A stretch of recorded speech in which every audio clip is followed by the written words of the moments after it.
Jay Haynes for the Film Sensei YouTube channel. Today in this video, I am accepting the Effects War Challenge by Jaime at Film Empire, and I will be recreating this Ring of Fire portal effect.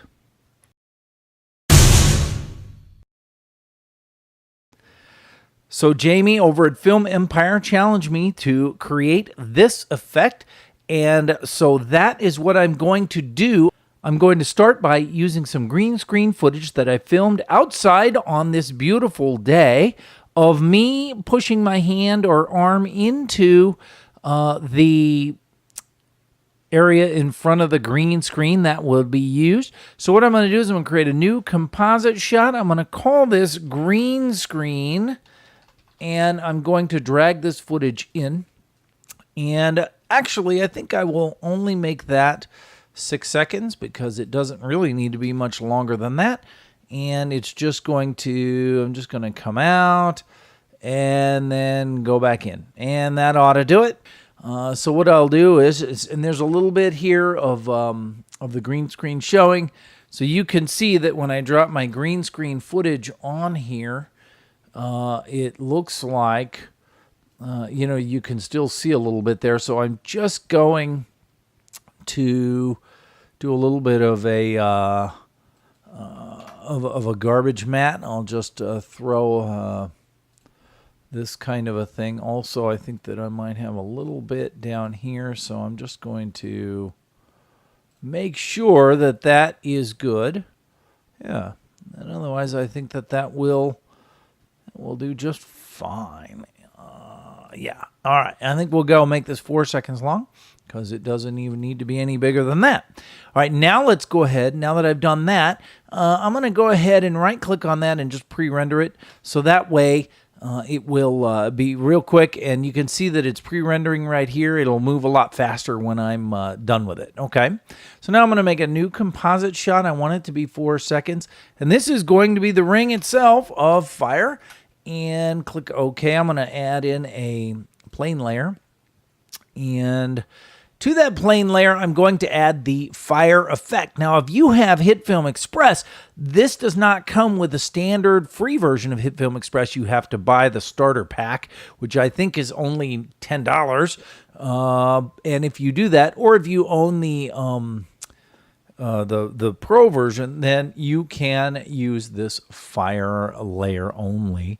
And as you can see, there it is. What I'm going to do is just drag this over so that it's fire all the time. Now, the cool thing about the fire layer is that when you put a mask on it, it will only spring from the mask. Okay, and that mask can basically be wherever you want it to be. Okay, so that allows you to sort of dictate. Now, you can also, in the fire, you can talk about, wind and simulation and appearance and, colors and all this kind of stuff. And you can play with that all you want, okay? But I'm going to create a new grade layer. And under that grade layer, I am going to add the polar warp effect. The polar warp effect will essentially take that layer below it, and it will just sort of bend it around, okay, so that it is in a big circle, okay? And then notice that there's still some of the black from the mask. I'm just going to go ahead also and add a demult key to it as well. And if I wanted to add a second layer and a third layer of the fire effect, I'm certainly capable of doing that. That way I could get it full around. But for this demonstration, I'm just going to go with the one thing. Okay, now I'm going to go ahead and create a new composite shot, and this will actually be my ring of fire, but it won't be the final because I have to take this and bend it and make it into a 3D looking situation. I'm going to just take this and I am going to rotate it this way. A few moments later.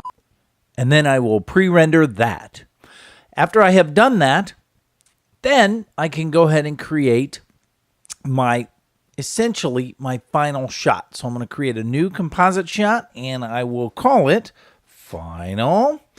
And I will go ahead and bring in my ring of fire, which looks like this. And I will also bring in my green screen, which looks like this. And as you can see, I'm sort of sticking my hand in and out of my ring of fire. Okay.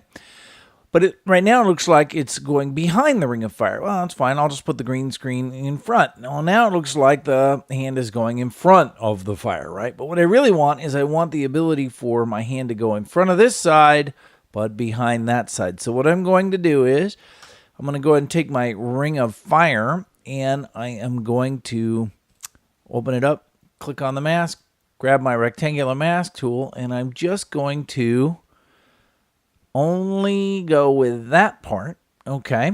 And then if I go ahead and duplicate this, and I drag the duplicate above, and then I open that up, and I just invert the mask, now I have this situation where my hand looks like it's going through the ring of fire. Isn't that cool, right? Now all I have to do is bring in my background picture, and there we go, you see? Now here's the deal. Okay, right now, it looks like I'm sticking my hand through there. If I want to make it look like I'm sticking my hand into a portal that goes somewhere else, then all I have to do is just mask out the green screen of my arm around where it would end up being disappearing. And so now you have how that just kind of sneaks in and out just like that. And that is pretty much how you do it. Now, I want to remind you that Jaime has also done this Orville taking off effect in his channel, so go take a look at that. I will leave a link in the description below. Otherwise, if you have any comments, please let me know, and thanks for watching.